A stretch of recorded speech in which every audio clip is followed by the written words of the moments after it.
बच्चों, नमस्ते। आज हम कक्षा 8वीं की हिंदी कक्षा में उपसर्ग पढ़ेंगे। उपसर्ग बेटा, उपसर्ग होते क्या हैं? उपसर्ग वो शब्द होते हैं जो किसी मूल शब्द के आगे लगकर, पहले लगकर उसके अर्थ में परिवर्तन कर देते हैं या फिर उसके अर्थ में विशेषता ला देते हैं।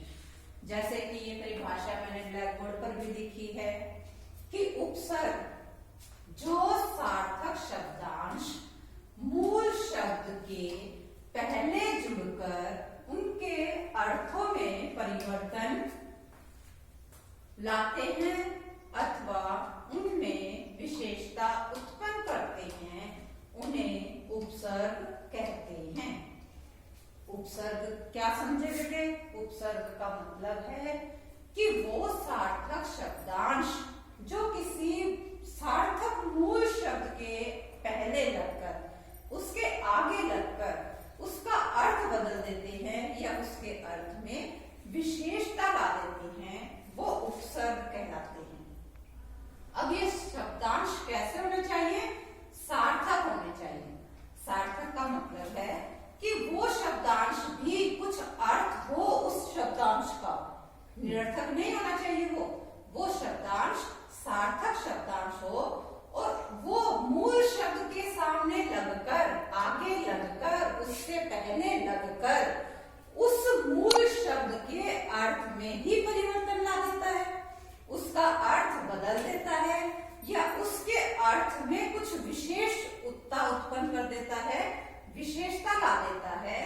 वो शब्दांश क्या कहलाता है? उपसर्ग कहलाता है। शब्दांश मतलब उस शब्द का अंश जो किसी मूल शब्द के सामने लगकर उसके अर्थ में परिवर्तन ला दे, वो उपसर्ग कहलाता है। तो हिंदी भाषा में हमने आज तक जो भी पढ़ा, आपने इस उपसर्ग के नजरिए से देखा होगा। तो बहुत सारे ऐसे शब्द हमें मिल जाते हैं जो किसी मूल शब्द के आगे जुड़े होते हैं। तो जो भी वो मूल शब्द के आगे जुड़े होते हैं वो उपसर्ग कहलाते हैं। अब उपसर्ग के भी बहुत सारे प्रकार हैं। हम देखते हैं कि अलग अलग प्रकार के उपसर्ग हमने हिंदी भाषा में देखे हैं। तो उसके कुछ प्रमुख उदाहरण मैं आप लोगों को समझा रही हूँ। उसके पश्चात आप लोगों को अभ्यास का मैं काम दूंगी, जिसको आप लोगों को अपनी कॉपी में करने के बाद मुझे व्हाट्सएप पर भेजना है। अब जैसे बेटे हिंदी के उपसर्ग देखो, पहला ही उपसर्ग मैं आप लोगों को दिखा रही हूँ, आ।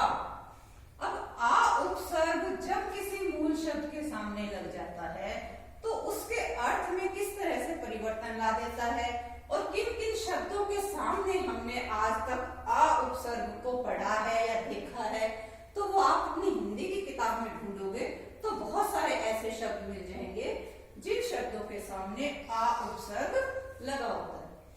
अब जिन मूल शब्दों के सामने आ उपसर्ग जुड़ जाता है उसका अर्थ में क्या परिवर्तन आ जाता है?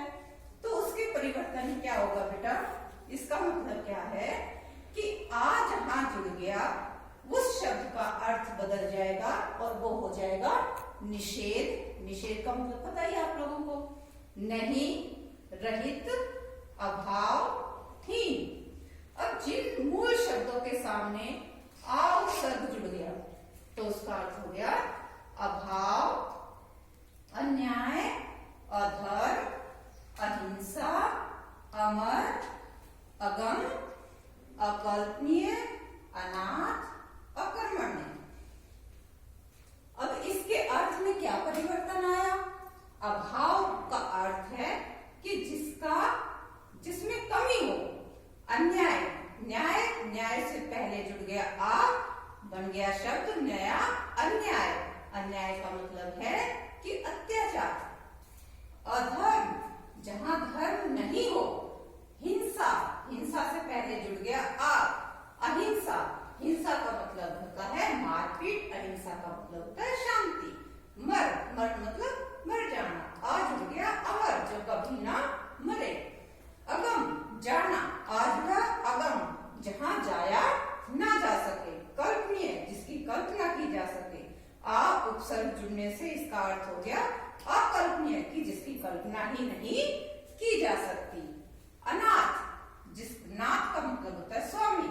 अनाथ जिसका कोई स्वामी ना हो, अकर्मण्य। इसी क्रम में आप लोग अ उपसर्ग से और हिंदी भाषा के कितने शब्द आप लोग जानते हो वो इसी क्रम में आपको आगे लिखने हैं। दूसरा उदाहरण आप लोगों को उपसर्ग का मैं बता रही हूँ, अन।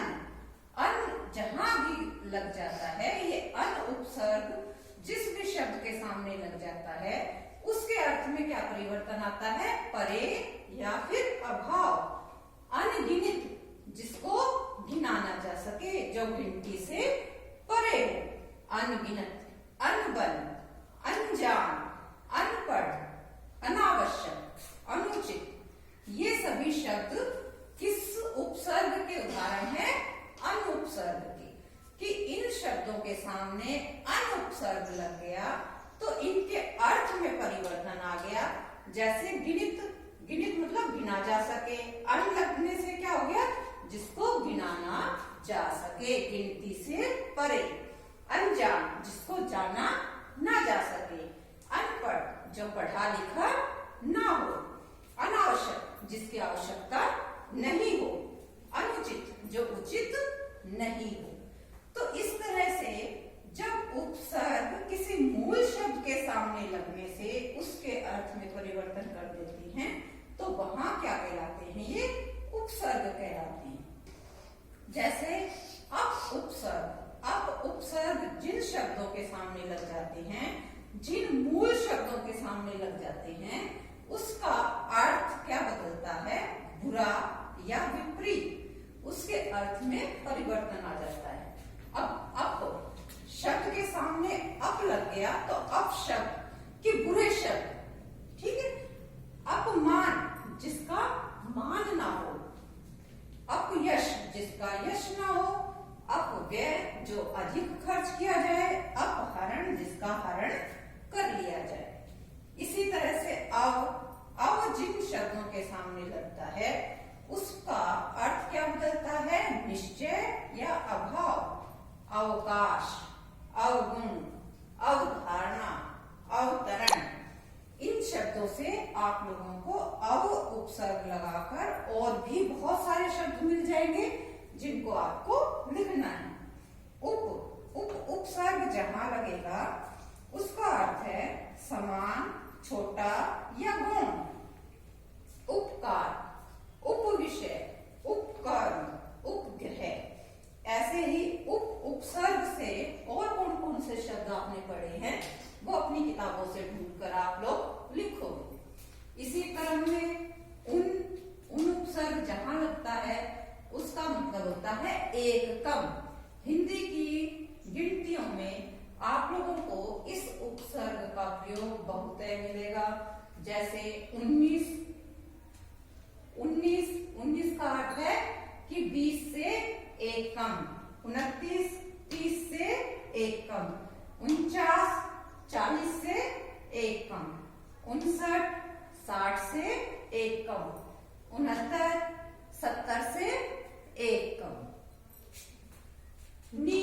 नी का अर्थ जहां भी लगेगा नी उपसर्ग उसका अर्थ में परिवर्तन क्या होगा कि रहित, निहत्ता, निहत्ता हथियार से रहित, निकम्मा काम से रहित, निडर डर से रहित, निखोट खोट से रहित, निठल्ला काम से रहित, खलित।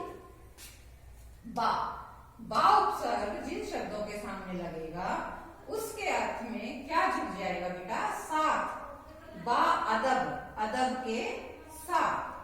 बा कायदा, कायदे के साथ। बा वजूद, वजूद के साथ। बा इज्जत, इज्जत के साथ। और भी शब्द आपको मिलेंगे, आप लोगों को ढूंढना है ये शब्द। बे उपसर्ग जहां लगेगा उन मूल शब्दों में क्या जुड़ जाएगा, बिना। अब जैसे बा जोड़ा था तो बा अदब, अदब के साथ था। अभी अदब के सामने बे उपसर्ग जुड़ गया तो अर्थ में क्या परिवर्तन आया, बेअदब, अदब के बिना। बेईमान, ईमान के बिना। बेवफा, वफा के बिना। बेरहम, रहम के